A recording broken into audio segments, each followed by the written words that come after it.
आज हम इंडिया ने मोदी के गवर्नमेंट में क्या क्या अचीवमेंट हासिल किया है उसके बारे में थोड़ी नजर डालेंगे। वैसे अगर देखा जाए तो इस टॉपिक में इतनी बातें हैं बताने को कि एक या दो वीडियो भी कम पड़ जाएगी, इसलिए मैं अभी कुछ इंपॉर्टेंट टॉपिक ही कवर करूंगा जो आपको जानना जरूरी हो। अगर आप सभी ने इस वीडियो पे अपना प्यार दिखाया तो इसकी अगली पार्ट भी जरूर बनेगी। ये वीडियो देखने के बाद आप एक पर्टिकुलर डिसीजन पे आ सकते हैं कि मोदी ने अपने गवर्नमेंट में क्या किया है क्या नहीं। हम इसमें हर टॉपिक को जितना हो सके उतना शॉर्ट और एकदम एक्यूरेट समझने की कोशिश करेंगे। हम इसमें ऐसे लैंग्वेज का यूज करेंगे जिसे आम आदमी भी आसानी से समझ सकता है, क्योंकि ज्यादातर इसमें इकोनॉमी, जीडीपी ये सब की ही बातें होंगी। सबसे पहले हम थोड़ी बेसिक बातें जान लेते हैं। मोदी की गवर्नमेंट साल 2014 में बनी थी, जिसमें बीजेपी को 7 स्टेट में जीत मिली थी। 5 स्टेट जिसमें बीजेपी अकेले दम पे जीती थी, जिसमें गुजरात, मध्य प्रदेश, गोवा, छत्तीसगढ़ और राजस्थान थे, और 2 स्टेट जिसमें बीजेपी ने एनडीए के साथ अलाइड में गवर्नमेंट बनाई थी, जिसमें आंध्र प्रदेश और पंजाब थे। मोदी की गवर्नमेंट ने सोशल वेलफेयर से ज्यादा लिबरल इकोनॉमी पे फोकस किया, जो ग्लोबलाइजेशन इकोनॉमी के ग्रोथ पे ज्यादा डिपेंड करता है। अब आप ये जान लो कि ग्लोबलाइजेशन इकोनॉमी होती क्या है। जैसा कि ग्लोबल वर्ड से ही आप समझ गए होंगे कि ग्लोबल मतलब पूरी दुनिया, तो ग्लोबलाइजेशन इकोनॉमी का मतलब पूरी दुनिया के इकोनॉमी से इंडिया की इकोनॉमी को अलाइन करना। अब हम एक एक करके सारे टॉपिक को कवर करेंगे। सबसे पहले हम इकोनॉमी के बारे में बात करेंगे। अब इकोनॉमी की बात करने से पहले ये जान लो कि इकोनॉमी होती क्या है। इकोनॉमी को हम ऐसे समझ सकते हैं कि जैसे हमने कोई भी अच्छा प्रोडक्ट बनाया है, जिसे गुड्स एंड सर्विस भी कहा जाता है, और उसी प्रोडक्ट से अच्छा रेवेन्यू मिला। या हम दूसरी भाषा में ऐसे समझ सकते हैं कि जितना ज्यादा मनी सर्कुलेट होगा कंट्री में, उतना ज्यादा इकोनॉमी अच्छी होगी कंट्री की।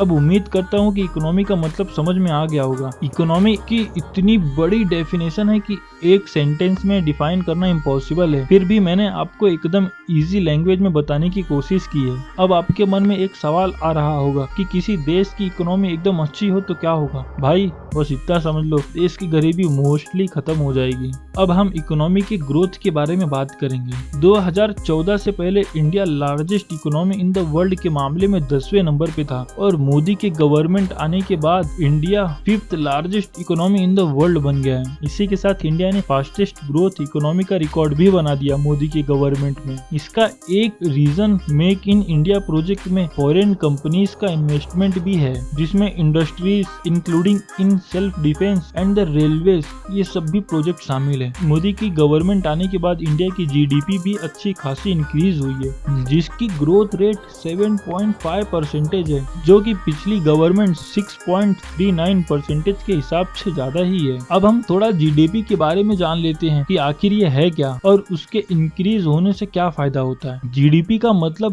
Gross domestic product. Simple language में बोले तो इंडिया ने एक साल में कितने गुड्स प्रोडक्ट्स को बनाया है और उससे कितना प्रॉफिट इंडिया की गवर्नमेंट को हुआ है। जितना ज्यादा गुड्स प्रोडक्ट्स उतनी ज्यादा सेल और उतना ही गवर्नमेंट को फायदा। अब इस प्रोडक्ट में सब कुछ इंक्लूड हो जाता है, मतलब सब कुछ, खाना पीना, वेपन्स एटसेट्रा।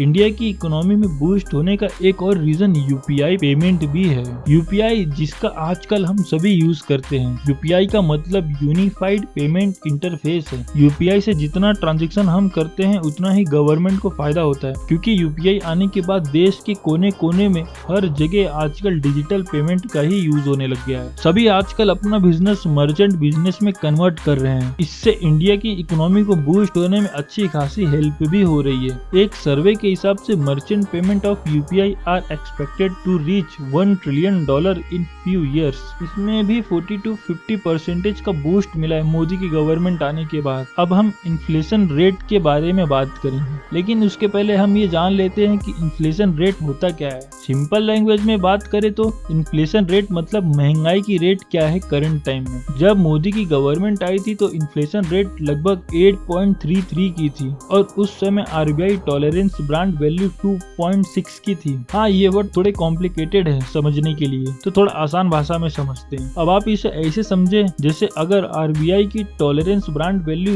ज्यादा है, समझो 10% के आसपास, और इन्फ्लेशन रेट लगभग 5% है, तो महंगाई नहीं होगी, क्योंकि आरबीआई की वैल्यू ज्यादा है और इन्फ्लेशन की रेट कम है। और यहीं आरबीआई की वैल्यू परसेंटेज कम है और इन्फ्लेशन रेट परसेंटेज ज्यादा, तो महंगाई बढ़ेगी। 2014 के बाद इन्फ्लेशन रेट में गिरावट गिरावट आई और वो RBI के कंफर्ट जोन में आ गई, जैसा कि आप ग्राफ में देख ही सकते हैं। लेकिन 2022 में ये वापस बढ़कर 7.7 की हो गई और इसके पीछे का रीजन रसिया यूक्रेन का वॉर भी बताया गया। लेकिन फिर अप्रैल 2023 में रिपोर्ट आई कि ये वापस गिर के 4.7 की हो गई। तो आप समझ ही सकते हैं मोदी की गवर्नमेंट में किस तरह ग्राफ को मॉडिफाइड किया जाता है। अगर आप अभी तक ये वीडियो देख रहे हैं तो प्लीज चैनल को सब्सक्राइब जरूर करें। अब हम थोड़ा इंफ्रास्ट्रक्चर डेवलपमेंट के ऊपर भी बात कर लेते हैं। इंडिया गवर्नमेंट ने मॉडर्न इंफ्रास्ट्रक्चर के ऊपर अच्छा खासा इन्वेस्टमेंट किया है। इसी वजह से इंडिया ने फास्ट पेस्ड इंफ्रास्ट्रक्चर को विटनेस किया है इन 9 सालों में। प्रधानमंत्री ग्राम सड़क योजना के हिसाब से इंडिया ने 53,000 किलोमीटर की नेशनल हाईवे का निर्माण किया है और हाईवे बनाने की स्पीड अब तक 37 किलोमीटर पर डे की पहुंच चुकी है। और इसी के साथ इंडिया ने रेलवे लाइन में भी अच्छी खासी प्रोग्रेस की है। मोदी ने इंडिया की पहली semi high speed train Vande Bharat को भी लॉन्च किया, जो कि मेक इन इंडिया की एक सक्सेस स्टोरी है।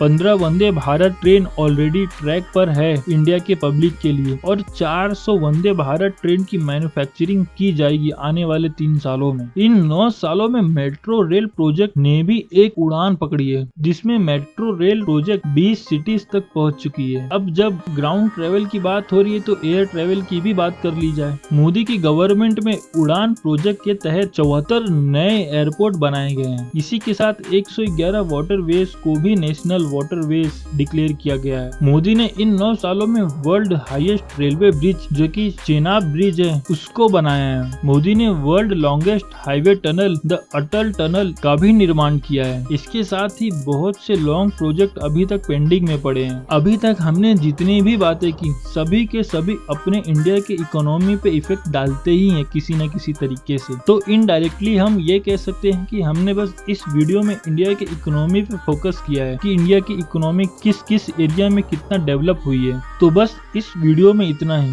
अभी बहुत कुछ बताने को है, जैसे अनएम्प्लॉयमेंट रेट, GST और भी बहुत कुछ मेजर टॉपिक। अगर इस वीडियो पे अच्छा रिस्पॉन्स आया तो इसके अगले पार्ट में हम बचे कुछ सारी की सारी डिटेल्स को भी कवर करेंगे। तब तक के लिए धन्यवाद। वीडियो पसंद आई तो चैनल को सब्सक्राइब, वीडियो को लाइक शेयर जरूर करें।